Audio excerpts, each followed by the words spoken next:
रुको, कुछ मत कहो, सिर्फ सुनो, क्योंकि ये वो सच है जो तुम्हारी पूरी जिंदगी की शक्ल बदल देगा।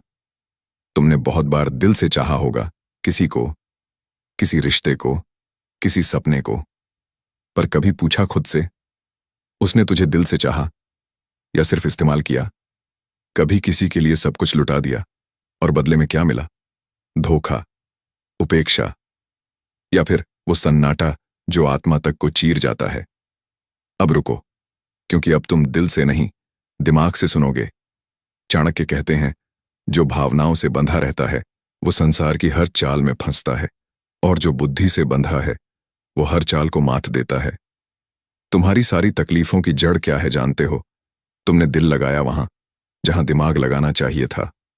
अब जरा सोचो, तुम्हें कोई मुस्कुराकर देखे और कहे, तू तो मेरा अपना है, और फिर जब तू टूटता है तो वही सबसे पहले मुंह मोड़कर चला जाता है। क्यों? क्योंकि वो खेल रहा था और तू निभा रहा था। वो दिमाग से चला और तू दिल से डूब गया। अब वक्त है तुझे चाणक्य की वो नीति सुनाने का जो तेरे भीतर का बच्चा नहीं, तेरे भीतर का सम्राट जगा देगी। चाणक्य ने कहा था, जिसने युद्ध में भावनाओं को स्थान दिया वो बिना खड्ग उठाए हार गया। इसलिए अगर तू चाहता है कि अब कोई तुझे तोड़े नहीं, तो याद रख, अब कोई भी रिश्ता, कोई भी वादा दिल से नहीं निभेगा, दिमाग से तोला जाएगा। इस वीडियो में आज हम एक ऐसी रहस्यमयी नीति पर बात करने वाले हैं जिसे जानकर तुम रिश्तों को परखना सीखोगे, धोखेबाजों की मुस्कान के पीछे छुपा झर पहचानोगे, और सबसे जरूरी, अपने टूटते हुए आत्मसम्मान को फिर से ताज बनाकर पहनोगे।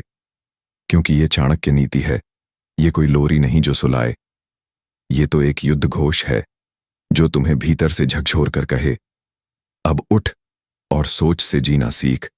अगर तुम इस वीडियो को अभी छोड़ दोगे तो यकीन मानो कल फिर वही चक्र चलेगा।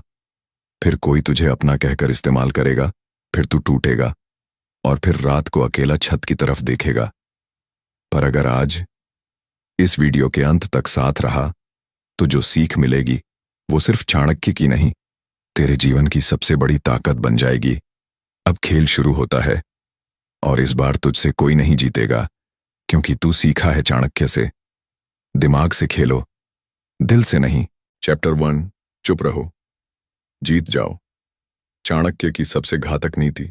तुम सोचते हो, अगर मैं चुप रहूं तो लोग मुझे कमजोर समझेंगे, पर क्या तुम जानते हो, इतिहास में सबसे ताकतवर निर्णय मौन में लिए गए हैं। किसी के सामने जवाब नहीं देना, हर बहस में न कूदना, हर अपमान का तात्कालिक जवाब न देना, ये कमजोरी नहीं, समझदारी की ऊंची उड़ान है। चाणक्य को गद्दी से निकाला गया था, उसे अपमानित किया गया, राज्य से बाहर कर दिया गया, लेकिन उसने कोई प्रतिक्रिया नहीं दी, कोई क्रोध नहीं, कोई प्रतिशोध नहीं, सिर्फ एक मौन जिसके पीछे एक महायोजना पल रही थी। और फिर कुछ वर्षों में वो वापस लौटा, मगध का राज बदलकर। अब सोचो, अगर उस दिन चाणक्य ने पलटकर जवाब दिया होता तो वो भीड़ का हिस्सा बन जाता, पर उसने भीतर जवाब तैयार किया और वक्त आने पर ऐसा प्रहार किया कि शत्रु अस्तित्व तक खो बैठा। क्यों चुप रहना ताकत है? चाणक्य कहते हैं, मौनम सर्वार्थ साधनम, यानी मौन सब साधनों का राजा है। जब तुम चुप रहते हो, 1, लोग तुम्हारी गहराई नहीं नाप पाते। 2, विरोधी भ्रम में रहता है, ये सोचकर कि तुम क्या सोच रहे हो। 3, तुम अपनी ऊर्जा बर्बाद नहीं करते और हर शब्द से पहले सोचते हो। हर जगह बोलने वाला जल्दी हारता है। दुनिया में सबसे ज्यादा धोखा उन लोगों को मिलता है जो हर चीज खुलकर बोल देते हैं। मुझे ये पसंद है, मैं उससे नफरत करता हूं। मेरा सपना ये है, जब तुम हर चीज बाहर रखते हो तो लोग तुम्हारे सपनों को भी अपने फायदे में बदलने लगते हैं। चाणक्य नीति कहती है, जो अपनी इच्छा और योजना सबको बता दे वो कभी सफल नहीं होता। चुप रहो, जब सामने वाला चीख रहा हो, जब कोई तुम्हारे ऊपर चिल्ला रहा हो, तुम्हें नीचा दिखा रहा हो, अपशब्द कह रहा हो, तो उसका उद्देश्य है तुम्हें तुम्हारी स्थिति से गिराना। वो चाहता है कि तुम भी चीखो, बहस करो और अपनी ऊर्जा खो दो। पर जब तुम चुप रहते हो तब तुम न केवल उसकी चाल नाकाम कर देते हो, बल्कि लोगों के मन में अपनी गंभीरता बैठा देते हो। चाणक्य कहते हैं, विवाद में जीतने वाला वो नहीं जो जोर से बोले, बल्कि वो है जो चुप रहकर सही समय पर वार करे। चुप रहो जब तुम्हारा समय खराब हो, जब सब कुछ टूट रहा हो, हर कोई तुम्हें दोष दे रहा हो, तो चुप रहना सबसे बड़ा हथियार है। क्योंकि समय के साथ 1 सच खुद सामने आता है, 2 झूठे लोग खुद गिरते हैं, 3 और तुम्हारा मौन एक दिन गरज बनकर टूटता है। यही चाणक्य का मूल मंत्र था। धैर्य से बड़ा कोई अस्त्र नहीं और चुप्पी से बड़ी कोई रणनीति नहीं। कब बोलना चाहिए? चुप रहना शक्ति है, लेकिन बोलना भी एक कला है। चाणक्य कहते हैं, तब बोलो जब तुम्हारे शब्द स्थिति को बदलने की ताकत रखते हो, वरना मौन ही श्रेयस्कर है। इसलिए बोलो जब तुम्हारे शब्दों से न्याय हो, जब चुप्पी अब अन्याय को और बढ़ा रही हो, जब सामने वाला तुम्हारी चुप्पी को कमजोरी समझने लगे, तब बोलो। पर तब तक सुनो, सोचो और चुप रहो। अब खुद से पूछो, क्या तुम्हारे जीवन में वो पल आए हैं जब काश तुमने चुप रहकर चीजें समझी होती, जब बोलना नहीं सुनना बेहतर होता? अगर हां, तो अब समय है मौन को अपनी सबसे बड़ी शक्ति बनाने का। चैप्टर 2 धोखेबाज की पहचान। जिसे तुम अपना समझते हो वो तुम्हें तोड़ने का सबसे आसान रास्ता जानता है। ये चाणक्य की सबसे कड़वी और सबसे सच्ची बातों में से एक है, क्योंकि धोखा कभी बाहर से नहीं आता। धोखा हमेशा वहीं से आता है जहां सबसे ज्यादा भरोसा होता है। चाणक्य कहते हैं, शत्रु से ज्यादा खतरनाक वह मित्र है जो सामने मुस्कुराता है और भीतर से जलता है। ध्यान दो, अगर कोई तुमसे ज्यादा मीठा बोले, हर बात पर हां करे, तुम्हारे हर विचार की तारीफ करे और हर बार तुम्हें अपना कहे, तो संभल जाना, क्योंकि हो सकता है वो असली नहीं, वो रणनीतिक हो। धोखेबाज की सबसे पहली पहचान यही होती है। वो तुम्हारे दिल में बैठता है, लेकिन नीयत उसकी जेब में बैठी होती है। तुम उसे रिश्ते में देख रहे हो, वो तुम्हें मौके की तरह देख रहा होता है। तुम उसकी हर बात पर भरोसा करते हो और वो तुम्हारी हर बात को नोट कर रहा होता है, कमजोरियां, डर, उम्मीदें, सब कुछ। और फिर एक दिन वो वार करता है, वो नहीं जहां तुम मजबूत हो, बल्कि वहां जहां तुम सबसे ज्यादा मासूम हो। एक बार किसी शिष्य ने चाणक्य से पूछा, गुरुदेव, हम सच्चे और झूठे दोस्तों में फर्क कैसे करें? चाणक्य मुस्कुराए नहीं, गंभीर होकर बोले, जो व्यक्ति तुम्हारी अनुपस्थिति में भी तुम्हारी बात करे वही मित्र है, बाकी सब अवसरवादी हैं। आज तुम्हारे आसपास कितने ऐसे लोग हैं जो तुम्हारे पीठ पीछे भी तुम्हें सही बताते हैं? सोचो, शायद नाम गिनते वक्त उंगलियां भी कम पड़ जाएं। धोखेबाज का दूसरा संकेत ये है, वो तुम्हारी तरक्की से चुप हो जाता है। तुम खुश हो, वो ओके कहकर आगे बढ़ जाता है। तुम गिरो तो अंदर ही अंदर संतुष्ट होता है।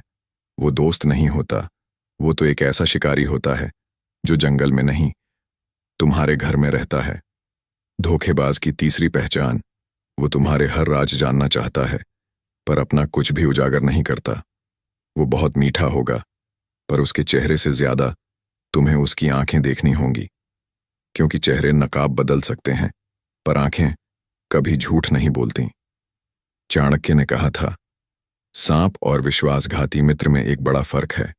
सांप डसता है और खत्म हो जाता है, पर विश्वासघाती मित्र तुम्हें हर रोज मारता है, धीरे धीरे, भीतर से। अब सोचो, तुम आज किसके साथ हो?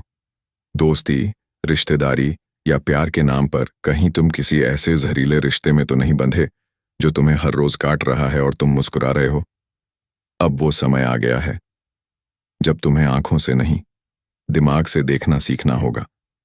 अब हर चेहरे को परखो, हर मुस्कान को तौलो, हर अपना कहने वाले की आंखों के पीछे झांको, क्योंकि जब तक तुम धोखेबाज को पहचानोगे नहीं, तब तक वो तुम्हारा नाश करता रहेगा।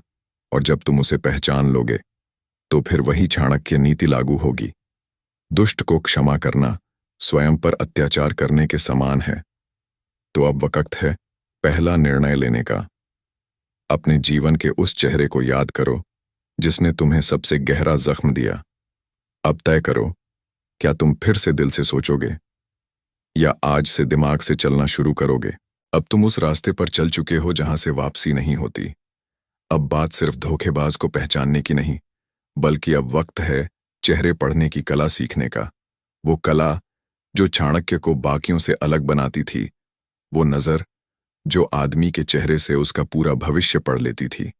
तो अब प्रस्तुत है अगला अध्याय, इतना धारदार कि तुम हर नकाब को पहचान सको। चैप्टर 3, चेहरे पढ़ना सीखो।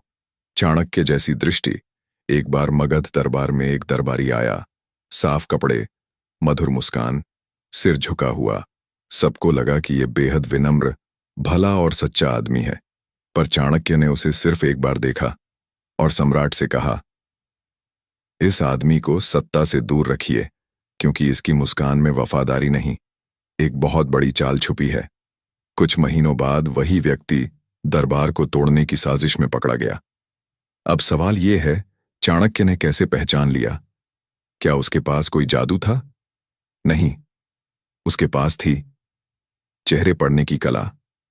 चाणक्य कहते थे, आदमी के चेहरे पर उसके मन की छाया होती है। उसकी आंखें उसके अंदर छुपे राज की पहली खिड़की होती हैं। अब तुम भी वो कला सीख सकते हो, और अगर सीखी तो कोई तुम्हें धोखा नहीं दे पाएगा। चेहरा। 1, जरूरतमंद नहीं, योजनाकार ऐसे लोग हमेशा मिलनसार दिखते हैं। हर बात में भाई, दोस्त, दिल से बोलते हैं। पर गौर से देखो, उनकी बातों में एक अजीब सी जल्दी होती है। वो चाहते हैं कि तुम जल्दी से उनके करीब आ जाओ, क्योंकि उनके पास कोई योजना होती है जिसमें तुम एक सीढ़ी बन सकते हो। चाणक्य कहते थे, जो जल्दी घुलता है वो अक्सर तुम्हें जल्दी भूलने के लिए आया होता है। चेहरा 2, विनम्र नहीं, भयभीत कुछ चेहरे हमेशा सिर झुकाकर बोलते हैं, आंखें नहीं मिलाते, धीमे मुस्कुराते हैं। तुम सोचते हो कितना सच्चा इंसान है, पर असल में वो अपने अपराध या झूठ से डरता है। चाणक्य नीति कहती है, जिसकी नजरें स्थिर नहीं, उसका मन भी स्थिर नहीं होता। अगर कोई बार बार आंखें चुराए तो समझ लो कुछ छुपा रहा है। चेहरा 3, हर बात में हां बोलने वाला। अगर कोई व्यक्ति हर बात पर सही है, बिल्कुल भाई, आप जैसा कहें कहता है, तो रुक जाओ। ये सम्मान नहीं, अंदर ही अंदर तुम्हारे विचारों का विश्लेषण है। वो जानना चाहता है कि तुम क्या सोचते हो, ताकि समय आने पर तुम्हारी सोच के खिलाफ चाल चले। चाणक्य कहते थे, जो हर बात में सहमत होता है वो या तो मूर्ख है या बहुत बड़ा योजनाकार।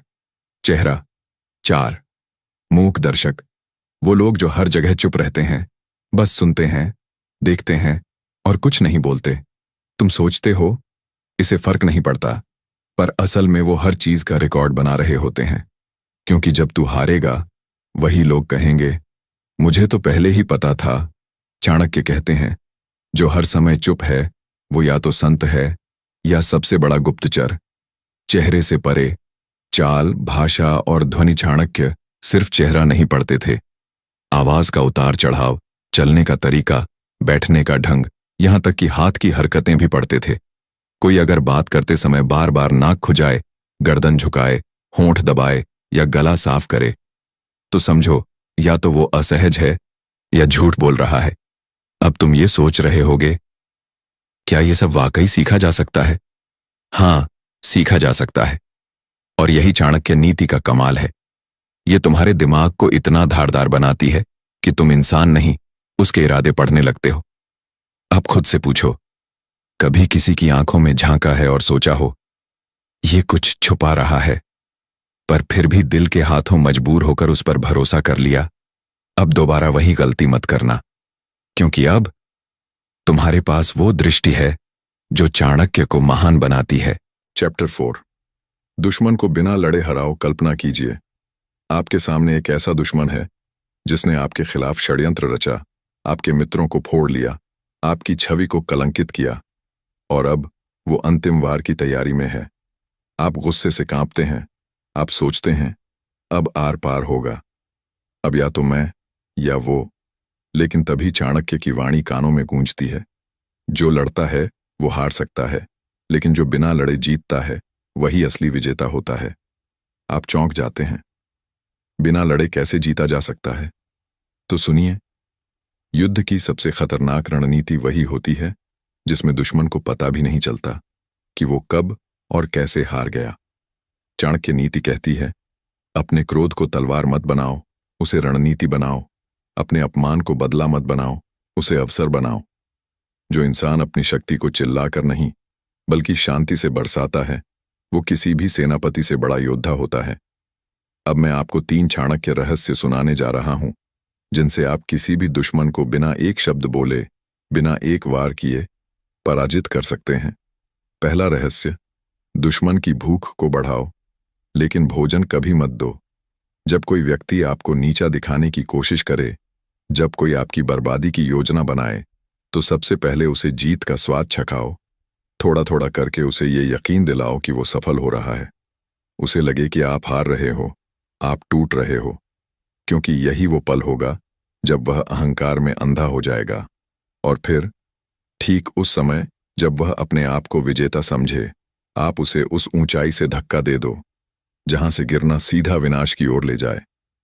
दूसरा रहस्य, प्रहार करो, पर सामने से नहीं। चाणक्य कहते हैं, शत्रु की ताकत से नहीं डरना चाहिए, बल्कि उसकी कमजोरी को पहचानना चाहिए। हर दुश्मन के पास एक कमजोरी होती है, किसी का लालच, किसी का गुस्सा, किसी का मोह या किसी का डर। उस कमजोरी को ढूंढो और वहीं वार करो। ना आवाज होगी, ना चिल्लाहट, ना तलवार चलेगी, लेकिन शत्रु की आत्मा तक कांप जाएगी। तीसरा रहस्य, मौन से बड़ा आक्रमण कुछ नहीं। यदि आप किसी की चालों का जवाब नहीं देते, ना प्रतिशोध लेते हैं, ना कोई सफाई देते हैं, बल्कि बस शांति से उसे देखते रहते हैं, तो वह घबरा उठता है। दुश्मन हमेशा प्रतिकृति चाहता है। उसे युद्ध चाहिए, शोर चाहिए, गुस्सा चाहिए। लेकिन जब आप मौन रहते हो, तो आप उसे उसकी ही बेचैनी में जला देते हो। वो हारता है क्योंकि आपने उसकी स्क्रिप्ट ही तोड़ दी। अब सोचिए, क्या आप भी ऐसे ही किसी दुश्मन से जूझ रहे हैं? क्या आपके जीवन में भी कोई ऐसा है जो आपकी छवि को खत्म करना चाहता है, जो आपकी सफलता को सहन नहीं कर पाता, या जो आपको हर हाल में गिरते देखना चाहता है? तो चाणक्य कहते हैं, यदि शत्रु आग है तो तुम हवा मत बनो, तुम जल बनो, जो आग को ना सिर्फ बुझा देता है बल्कि उसे शांत भी कर देता है। इस अध्याय की अंतिम बात ध्यान से सुनिए। युद्ध जीतना महान नहीं, युद्ध को टालकर शत्रु को मिटा देना, वही असली महानता है। तो मित्रों, अब आप जान चुके हैं कि चाणक्य नीति में लड़ने की जरूरत नहीं होती। जरूरत होती है सोच की तीव्रता और मौन की गहराई। अब आप तैयार हैं दुश्मनों को उन्हीं की चाल में फंसाकर उन्हें बिना लड़े हराने के लिए? जय चाणक्य, जय नीति।